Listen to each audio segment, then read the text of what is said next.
Hello everyone. इस video में हम कवर करेंगे NTPC railway NTPC graduate level set number 2। जो भी क्वेश्चन बने थे 5/6/2025 को सेकंड शिफ्ट में जितने भी क्वेश्चन बने थे जीके के वो सारे क्वेश्चन आपके इस वीडियो में कवर होंगे। इससे यहाँ से आपको आइडिया होगा कि आपको कौन सा आपके सिलेबस का पार्ट है जहाँ पे आपको ज्यादा फोकस करना है, कौन से क्वेश्चन आपको किस टाइप के क्वेश्चन आपको लगाने हैं। और आने वाले एग्जाम में भी सेम रिपीट होते हुए क्वेश्चन भी कहीं आपको मिल सकते हैं, क्योंकि शिफ्ट टू शिफ्ट भी क्वेश्चन एनटीपीसी में रिपीट हुए हैं। और इससे पहले अंडर ग्रेजुएट के हमने बहुत सारे सेट कंप्लीट किए थे। अभी हमने स्टार्ट किया था सेट नंबर 1 से ग्रेजुएट लेवल। इससे पहले सेट 1 कंप्लीट किया था। ये है इस वीडियो में रहने वाला है set number 2, 5/6/2025 shift number second. तो दोस्तों स्टार्ट करते हैं क्वेश्चन नंबर 1 से। क्वेश्चन नंबर 1, 1530 में अपनी मृत्यु के बाद किस शासक ने अपने पीछे एक नया स्थापित साम्राज्य छोड़ा जो उत्तर भारत में विस्तृत था, पश्चिम में सिंधु नदी से लेकर पूर्व में बिहार तक और उत्तर में हिमालय से लेकर दक्षिण में ग्वालियर तक विस्तृत था। मतलब इसका एक्सप्लेनेशन था, एक्सपेंड किया गया था सारा साम्राज्य। इनका नाम है दोस्तों, ध्यान रखना, आपको पता ही होगा, बाबर। बाबर मुगल साम्राज्य का संस्थापक था, जिसकी मृत्यु 1530 में हुई थी। उसने अपने पीछे एक साम्राज्य छोड़ा जो उत्तर भारत में पश्चिम में सिंधु नदी से लेकर पूर्व में बिहार तक और उत्तर में हिमालय से लेकर दक्षिण में ग्वालियर तक फैला हुआ था। राइट आंसर होगा इसका बाबर।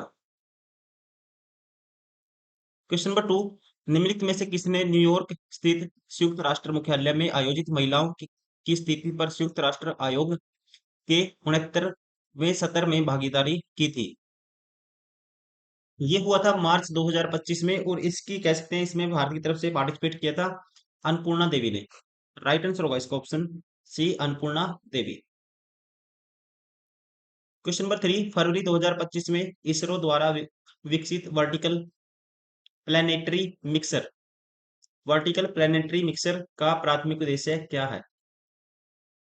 इसका राइट आंसर होगा, इसका प्रमुख उद्देश्य है ठोस रॉकेट मोटर विनिर्माण की दक्षता और सुरक्षा को बढ़ाना, to enhance the efficiency and safety of solid rocket motor manufacturing. Right answer होगा ऑप्शन बी। क्वेश्चन नंबर 4, अप्रैल 2025 में मुख्य न्यायाधीश संजीवनी खन्ना ने डैश को अपना उत्तराधिकार नामित किया जो नियुक्ति के बाद डैश होंगे या होंगी? इसका राइट आंसर होगा ऑप्शन बी, न्यायमूर्ति B.R. गवई को। और ये भारत के कौन से होंगे? 52वें मुख्य न्यायाधीश। राइट आंसर होगा ऑप्शन बी। क्वेश्चन नंबर 5, निम्नलिखित में से कौन सी अनुसूची जनजातीय मामलों के लिए ग्राम परिषदों या अदालतों के गठन की अनुमति देती है? वो कौन सी अनुसूची है, कौन सी शेड्यूल है? इसका राइट आंसर होगा, ये है छठी अनुसूची। भारतीय संविधान की छठी अनुसूची असम, मेघालय, त्रिपुरा, मिजोरम राज्यों में जनजातीय क्षेत्रों के प्रशासन का प्रावधान करती है, और ये स्वायत्त जिला परिषदों और क्षेत्रीय परिषदों के गठन की अनुमति देती है, जिनके पास कुछ विधायी, कार्यकारी, न्यायिक और वित्तीय शक्तियां होती हैं। राइट आंसर होगा ऑप्शन ए, दैट इज छठी अनुसूची। ये परिषदें जनजातीय समुदायों से जुड़े मामलों का निपटान करने के लिए ग्राम परिषदें या अदालत बना सकती है, ये आपको ध्यान है।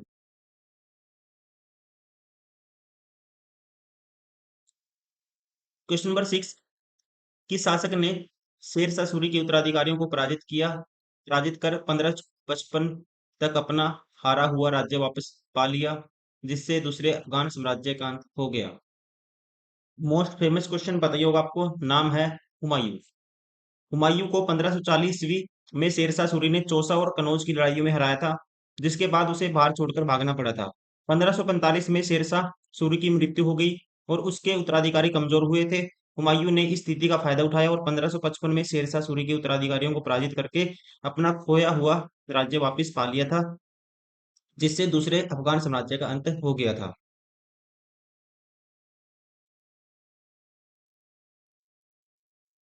क्वेश्चन नंबर 7, ग्रामीण विकास मंत्रालय द्वारा प्रकाशित वार्षिक रिपोर्ट 2024-25 के अनुसार कितने प्रतिशत ग्रामीण परिवार अपनी आजीविका के लिए कृषि, पशुधन और गैर लकड़ी वन उत्पादों एनटीएफपी पर निर्भर हैं? इसका राइट आंसर होगा, ये डिपेंड है इस पे, 90%। राइट आंसर होगा इसका ऑप्शन ए। क्वेश्चन नंबर 8, सोरा चित्रकला जो कि एक जनजातीय कला रूप है, पारंपरिक रूप से किस भारतीय राज्य के समुदायों द्वारा बनाई जाती है सोरा चित्रकला? राइट आंसर होगा ये बनाई जाती है उड़ीसा। राइट आंसर होगा option B.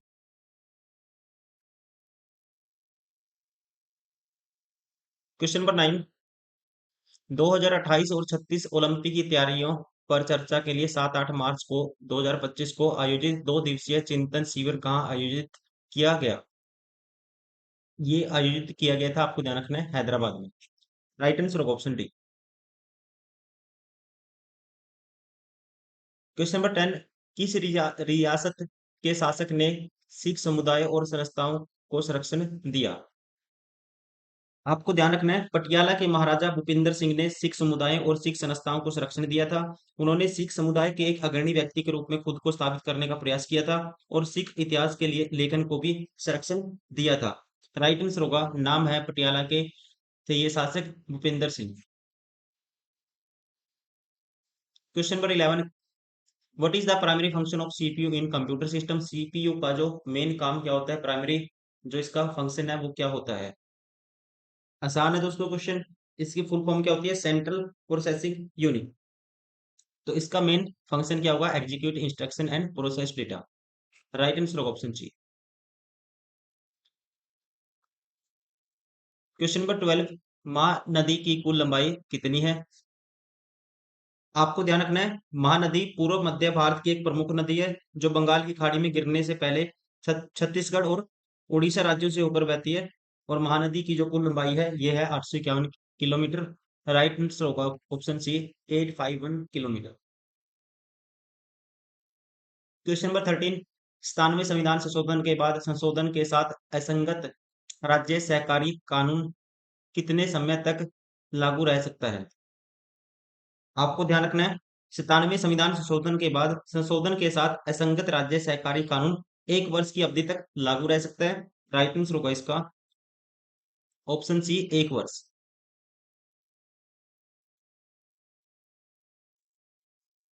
Question number 14, Linux GNOME Linux genome desktop environment में ऑल्टो प्लस F2 का क्या अर्थ है? इसका काम होता है, कह सकते हैं ये शॉर्टकट की है, to open the run command and dialog box. Option C, run command dialog box को ओपन करना इसका अर्थ है, यह कार्य है। क्वेश्चन नंबर 15, निम्नलिखित में से कौन संथाल विद्रोह का भागीदार नहीं था? यहाँ पे इसका राइट आंसर होगा कानो, भैरव और चांद संथाल विद्रोह के नेता थे। जबकि ताना भगत क्या था दोस्तों? ताना भगत ओराव समुदाय का एक जनजातीय समूह का नाम है ये, इस विद्रोह का हिस्सा नहीं है। राइट आंसर होगा option C, Tana Bhagat. Question number 16, British शासन के दौरान Indian People's Theatre Association IPTA ने क्या भूमिका निभाई? आपको ध्यान रखना है, भारतीय जन नाट्य संघ जिसे बोलते हैं इप्टा, IFTA भी इसको बोला जाता है, इप्टा पीपल्स थिएटर एसोसिएशन। इसका प्राथमिक उद्देश्य है नाटक, गीत और अन्य प्रदर्शनों जैसी कलाओं का उपयोग ब्रिटिश औपनिवेशिक शासन के विरुद्ध असंतोष व्यक्त करने और भारत के लोगों में राष्ट्रवादी भावना को बढ़ावा देने के माध्यम से रूप में किया गया था। राइट आंसर होगा, कह सकते हैं हिंदी में, कला के माध्यम से असहमति व्यक्त की, एक्सप्रेस्ड डिसेंट थ्रू आर्ट। स्थापना कब हुई थी इप्टा की? 1943 में। क्वेश्चन नंबर 17, बंगाल की खाड़ी अंतर सरकारी संगठन की 13वीं शासी परिषद बैठक कहाँ आयोजित की गई? ये बैठक हुई थी, राइट आंसर होगा ऑप्शन डी, मालदीव में। क्वेश्चन नंबर 18, 106वें संशोधन अधिनियम के अंतर्गत महिलाओं के लिए कितनी प्रतिशत सीटें आरक्षित हैं? आपको ध्यान रखना है दोस्तों, 106वां संविधान संशोधन अधिनियम जिसे महिला आरक्षक विधेयक 2023 के नाम से भी जाना जाता है, 2023 के नाम से भी इसको जाना जाता है, लोकसभा और राज्य विधानसभाओं में महिलाओं के लिए 33%, 33% सीटें ये आरक्षित करता है। महिलाओं के लिए आपको ध्यान रखना है। राइट आंसर होगा ऑप्शन बी 33%। क्वेश्चन नंबर 19, निम्नलिखित में से कौन सा ऑपरेटिंग सिस्टम के कर्नल की भूमिका को सर्वोत्तम रूप से व्यक्त करता है? कर्नल क्या करता है? ये काम करता है एज ए इंटरफेस की तरह, एप्लीकेशन और सिस्टम सॉफ्टवेयर के बीच एक मुख्य इंटरफेस के रूप में कार्य करना। इंटरफेस का मतलब होता है यूजर फ्रेंडली। राइट आंसर होगा option A, acting has the core interface between applications and system hardware. Question number 20, यदि कोई भारतीय नागरिक स्वेच्छा से किसी अन्य देश का नागरिक बन जाए तो क्या होगा? इस कंडीशन में क्या होता है? उसकी भारतीय नागरिकता अपने आप ही समाप्त हो जाएगी ऑटोमेटिकली। राइट आंसर ऑप्शन है। Question number 21, what is the primary function of an operating system in laptop का? लैपटॉप में दोस्तों ऑपरेटिंग सिस्टम का जो प्राइमरी फंक्शन वो क्या होता है? ऑपरेटिंग सिस्टम क्या होता है? ऑपरेटिंग सिस्टम सिंपल लैंग्वेज में आपको कहूँ तो ऑपरेट करेगा आपके सिस्टम को, मैनेज करेगा हार्डवेयर और सॉफ्टवेयर के बीच में। ठीक है, ऑपरेटिंग सिस्टम सिंगल यूजर भी होता है, मल्टीपल यूजर भी होता है। सिंगल यूजर में जैसे कि आपका जो मोबाइल है या फिर विंडो है, ये सिंगल यूजर आता है। मल्टीपल यूजर वो होता है जिसमें बहुत सारे कह सकते हैं यूजर एक्सेस कर सकते हैं डेटा को, और सिंगल यूजर में डेटा को एक्सेस करने का जो अधिकार होता है, मतलब एक ही बंदा डेटा को एक्सेस कर पाएगा एक टाइम पे, तो होता है सिंगल यूजर। और इसका काम क्या होता है? To manage hardware and source resources, software resources, hardware software संसाधनों का प्रबंधन करना, उनको मैनेज करना, उनको ऑपरेट करना। क्वेश्चन नंबर 22, बुकर 2024 के लिए लघु सूचित लोकप्रिय उपन्यास हेल्ड के लेखक का नाम क्या है? इसके राइटर का नाम है, राइट आंसर होगा option D, Annie Michaels. Annie Michaels. Question number 23, सिंधु बेसिन तंत्र की प्रमुख नदी निम्नलिखित में से कौन सी है? आपको ध्यान रखना है, रावी नदी सिंधु बेसिन प्रणाली की प्रमुख नदियों में से एक है। सिंधु नदी प्रणाली में सिंधु नदी और इसकी सहायक नदियां आती हैं, जैसे कि झेलम, चिनाब, रावी, ब्यास, सतलज। यमुना और गोदावरी सिंधु बेसिन प्रणाली का हिस्सा नहीं है दोस्तों। राइट आंसर होगा ऑप्शन ए, रावी नदी। बाकी सिंधु नदी प्रणाली में नहीं आएंगी।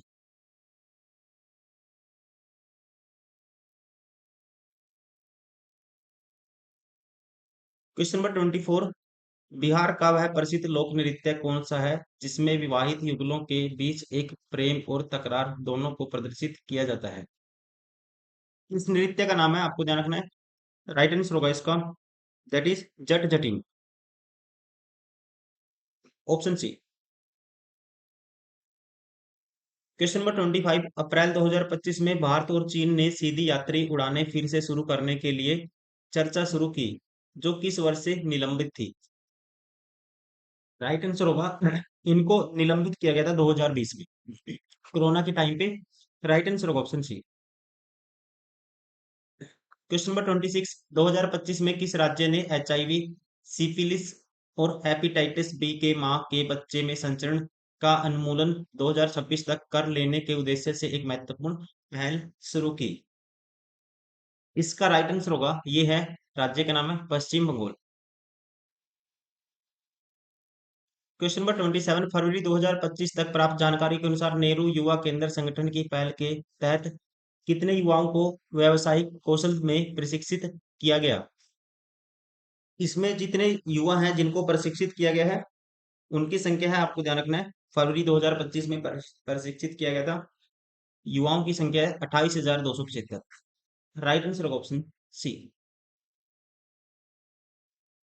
क्वेश्चन नंबर 28, 2023-24 के संशोधित प्राकलन से 2024-25 के बजट प्राकलन तक भारत में स्मार्ट सिटीज मिशन के लिए आवंटन में कितने प्रतिशत परिवर्तन हुआ? इसका राइट आंसर होगा ऑप्शन डी, ये हुआ है चेंज 70%। भारत में स्मार्ट सिटी मिशन के लिए आवंटन में 2023-24 के संशोधित अनुमान से 2024-25 के बजट अनुमान तक प्रतिशत परिवर्तन है, जो ये आपको ध्यान रखना है, 70% की इसमें कमी आई है। क्वेश्चन नंबर 29, कंप्यूटर में कैश मेमोरी, कैचे मेमोरी बोलते हैं इसको इंग्लिश में, कैचे मेमोरी का जो मुख्य उद्देश्य क्या है? What is the main purpose of cache memory in a computer? आपको दोस्तों ध्यान रखना है, कैचे मेमोरी में बताता हूँ आपको क्या है डिटेल में। ये सीपीयू और मेन मेमोरी के बीच में काम करती है कैचे मेमोरी। जैसे सपोज मैंने डेटा है जो सी ड्राइव डॉक्यूमेंट में मेरा डेटा पड़ा है और मुझे वो चाहिए, सी ड्राइव में जो मेरा डेटा पड़ा है वो मुझे चाहिए। इस प्रोसेस में सीपीयू डेटा प्रोसेस की रिक्वेस्ट डालता है और ये मेन मेमोरी में विजिबल होता है डेटा। और मेन मेमोरी से पहले सीपीयू की रिक्वेस्ट कैche मेमोरी में जाएगी। कहाँ पे जाएगी? सीपीयू की रिक्वेस्ट मेन मेमोरी से पहले कैche मेमोरी में जाएगी। और ये एक फास्ट मेमोरी है कैचे मेमोरी, और ये उस डॉक्यूमेंट को फास्टली फाइंड आउट कर लेती है। जैसे मान लो आपने कुछ ही दिन पहले ही एक्सेस किया था उस डेटा को, अदरवाइज तो टाइम लगेगा। अगर आपने कुछ ही दिन पहले उसको एक्सेस किया है तो ये उसको फास्टली फाइंड आउट कर लेगी। तो यहाँ पे राइट आंसर होगा इसका, कह सकते हैं, to store frequently access data for a quick retrieval. Right answer होगा इसका ऑप्शन ए।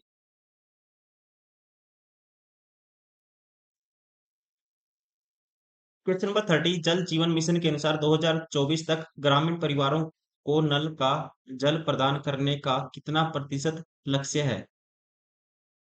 आपको ध्यान रखना है, इसकी शुरुआत की गई थी 2019 में।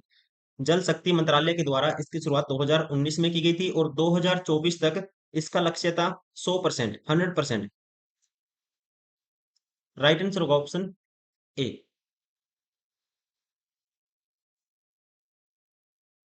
क्वेश्चन नंबर 31, निम्नलिखित में से कौन सी नदी गंगा की सहायक नदी नहीं है लेकिन यह सीधे बंगाल की खाड़ी में गिरती है? यहाँ पे देखो, गोमती, कोसी और घाघरा नदी, ये सारी गंगा की सहायक नदियां हैं। महानदी गंगा की सहायक नदी नहीं है और ये सीधे बंगाल की खाड़ी में गिरती है। राइट आंसर होगा ऑप्शन डी।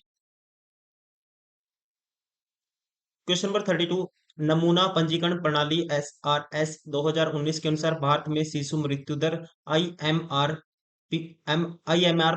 कितनी थी 2019 के अनुसार? यहाँ पे इसका राइट आंसर होगा, ये थी 30%, सॉरी, 30 पर प्रति 1,000 जीवित जन्मों में से 30 की मृत्यु। राइट आंसर होगा ऑप्शन डी। क्वेश्चन नंबर 33, नवंबर 2024 में ICA वैश्विक सहायक सम्मेलन, ग्लोबल कोऑपरेटिव कॉन्फ्रेंस, इसका विषय क्या था? इसका जो मेन विषय क्या था, थीम क्या थी इसकी? इसकी थीम थी 2024 में नवंबर में, ये थी सहकारिता सभी के लिए समृद्धि का निर्माण है। राइट आंसर होगा ऑप्शन। क्वेश्चन नंबर 34, निम्नलिखित में से किस एक्ट द्वारा गवर्नर जनरल को भारत में ब्रिटिश साम्राज्य के हितों को प्रभावित करने वाले मामलों में अपनी परिषद को अधिभावी होने का प्राधिकार दिया गया था? आपको ध्यान रखना है, ये था 1793 का चार्टर एक्ट। 1793 के चार्टर एक्ट ने गवर्नर जनरल को भारत में ब्रिटिश साम्राज्य के हितों को प्रभावित करने वाले मामलों में अपनी परिषद के निर्णयों को रद्द करने का अधिकार दिया था। इसी को बोलते हैं प्राधिकार। इस अधिनियम ने परिषद पर गवर्नर जनरल की जो शक्ति थी उसको बढ़ा दिया था, मजबूत कर दिया था। क्वेश्चन नंबर 35, विश्व पैरा एथलेटिक्स ग्रैंड प्रिक्स 2025 में भारत ने कुल कितने पदक जीते? भारत ने इसमें जो जीते थे, वोन किए थे टोटल 134 मेडल। आपको ध्यान रखना है कितने पदक जीते थे, 134। राइट आंसर होगा इसका ऑप्शन बी। क्वेश्चन नंबर 36, शुष्क भूमि खेती में प्रमुख बाधा क्या है? अब देखो, कोई भी चीज शुष्क कब बोलते हैं उसको, जब पानी कम होता है। ठीक है, क्या कम होता है? पानी कम होता है। तो कह सकते हैं जल की कम उपलब्धता, लो वाटर अवेलेबिलिटी। राइट आंसर होगा ऑप्शन बी। क्वेश्चन नंबर 37, प्राणी संपोषण होलोजोइक न्यूट्रिशन में जटिल प्राणियों के लिए प्रथम महत्वपूर्ण डैश चरण है? आपको ध्यान रखना है दोस्तों, इन होलोजोइक न्यूट्रिशन में, हिंदी में बोलते हैं इसको होलोजोइक पोषण में, जो पहला चरण होता है जटिल जीवों के लिए, पहला आवश्यक जो चरण होता है ये होता है इंजेशन, अंतःग्रहण। ये क्या होता है? अंतःग्रहण या इंजेशन क्या है? फूड को शरीर में ले जाने की प्रोसेस है, भोजन को पानी में सॉरी, भोजन को शरीर में ले जाने की ये क्या है, एक प्रक्रिया है, हिंदी में कह सकते हैं। राइट आंसर होगा ये है पहला चरण। इसमें टोटल कितने चरण होते हैं ये भी आपको ध्यान रखना है। होलोजोइक न्यूट्रिशन में, पोषण में टोटल 5 चरण होते हैं, 5 फेज होते हैं टोटल। जैसे कि अंतःग्रहण, पाचन, अवशोषण, आत्मसातीकरण और उत्सर्जन। इंग्लिश में बोलेंगे इन सभी को, पांचों चरण को। Ingestion, digestion, absorption, assimilation and ingestion.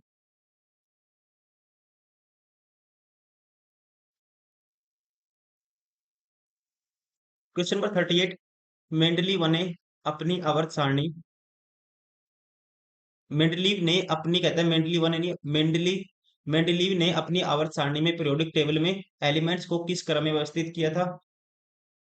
इन्होंने जो ऑर्डर है दोस्तों जिसमें अरेंज किया था, increasing order of their atomic masses. Element को रखा था उनके इंक्रीजिंग ऑर्डर में, मासेस के इंक्रीजिंग ऑर्डर में, परमाणु द्रव्यमान के बढ़ते क्रम में। राइट आंसर होगा option C. Question number 39। Penicillin की खोज का प्रमुख प्रभाव क्या था? सबसे पहले आपको ध्यान रखना है, पेनिसिलिन की खोज की थी, ये क्वेश्चन पूछा जाता है, अलेक्जेंडर फ्लेमिंग ने की थी 1928 में। Alexander Fleming. और इसका जो मेन इम्पैक्ट था, ये था, ये क्या थी, फर्स्ट इफेक्टिव एंटीबायोटिक थी अगेंस्ट द बैक्टीरियल इन्फेक्शन के खिलाफ। राइट आंसर होगा ऑप्शन सी। Question number 40। निम्नलिखित में से कौन सी कृषि पद्धति पूर्वोत्तर भारत में अधिकतर अपनाई जाती है और मृदा अपरदन का कारण बनती है? मृदा अपरदन मीन्स सोइल इरोजन। इसे बोलते हैं, ध्यान रखना आपको, स्थानांतरित कृषि। स्थानांतरित कृषि, जिसे काट और जलाओ या झूम खेती के नाम से भी जाना जाता है, पूर्वोत्तर भारत के पहाड़ी क्षेत्रों में व्यापक रूप से प्रचलित है, फेमस है, पारंपरिक कृषि पद्धति है। इस पद्धति में किसान भूमि के एक हिस्से को साफ करके वनस्पतियों को काटकर और जलाकर उसे खेती के लिए तैयार करेगा। जलने से निकलने वाली राख फसलों के लिए प्राकृतिक उर्वरक, नेचुरल फर्टिलाइजर का काम करती है। और इसके बाद क्या होता है, कुछ वर्षों बाद कह सकते हैं, मिट्टी है अपनी उर्वरता वो भी खो देती है। मिट्टी अपनी उर्वरता खो देती है। राइट आंसर ऑप्शन सी।